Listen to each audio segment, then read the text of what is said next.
surah dan ruku.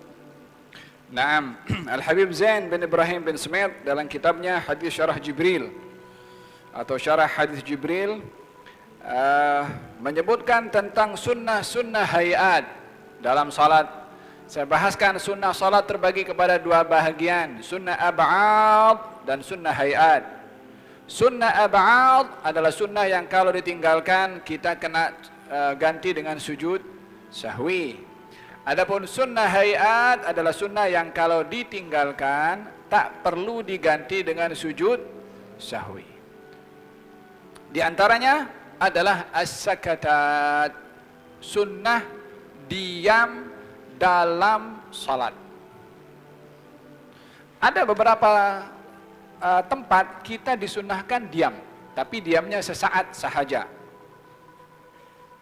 Walaupun di dalam salat ini seboleh mungkin jangan ada ruang kosong tanpa zikir, kecuali pada tempat yang kita digalakkan untuk diam.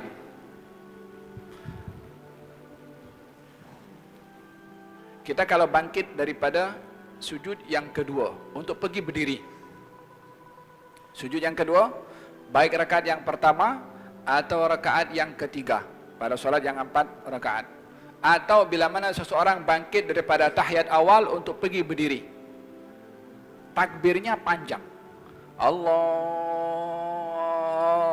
Akbar, yakni daripada bergerak nak bangkit sampai berdiri baru selesai kalimat akbar. Ketika berdiri hendak sujud, Allahu Akbar, panjang. Tapi daripada berdiri untuk pergi rukuk, takbirnya pendek, Allahu Akbar. Apa sebab? Supaya tidak ada ruang kosong pada masa pergerakan orang yang sholat, termasuk ketika daripada berdiri hendak sujud atau daripada sujud yang kedua hendak berdiri. Ruang yang hanya beberapa saat itu diisi dengan mad pada Allahu Akbar, itu bahagian daripada zikir, sehingga sholat tidak kosong daripada zikrullah. Faham tom? Orang yang dia takbir Allahu Akbar tapi dia belum sampai ke bawah, akbarnya sudah selesai sementara dia nak pergi sujud, maka dia kehilangan fadilah beberapa saat itu kalau dipanjangkan takbirnya untuk pergi ke sujud, yang dia akan mendapatkan ganjaran dengan tambahan mad pada kalimat Allahu Akbar. Kecuali di 6 tempat kita digalakkan untuk keep silent. Yang pertama, setelah takbiratul ihram, sebelum mula doa iftitah. Takbiratul ihram, Allahu Akbar, diam sekejap, baru Allahu Akbar kabira walhamdulillah katsira. Berapa? 1. Yang kedua, digalakkan diam setelah doa iftitah sebelum at-ta'awudz. Wa bidzalika umirtu wa ana minal muslimin. Diam sesaat. A'udzu billahi minasyaitonir rajim. 2. Yang ketiga, antara at-ta'awudz dengan basmalah.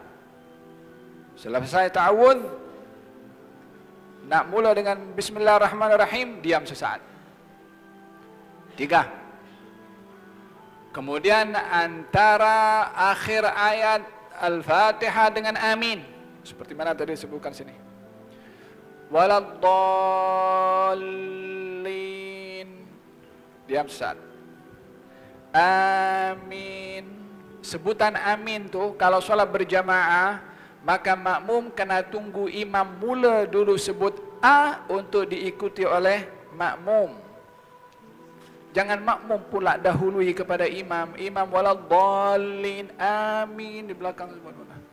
Tunggu imam mula dulu. Imam dijadikan imam untuk diikuti, termasuk daripada sebutan aminnya.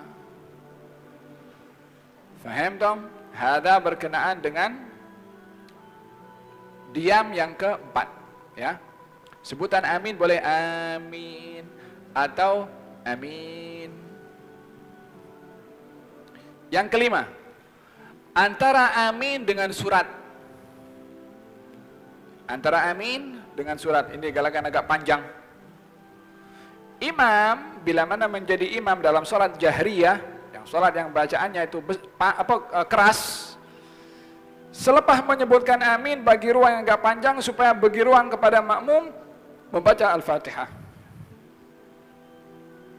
Sehingga bila mana imam mula bacaan surat, makmum boleh fokus mendengar bacaan al-imam. Makmum tidak digalakkan membaca surat di belakang al-imam pada salat jahriyah rakaat yang pertama dan yang kedua.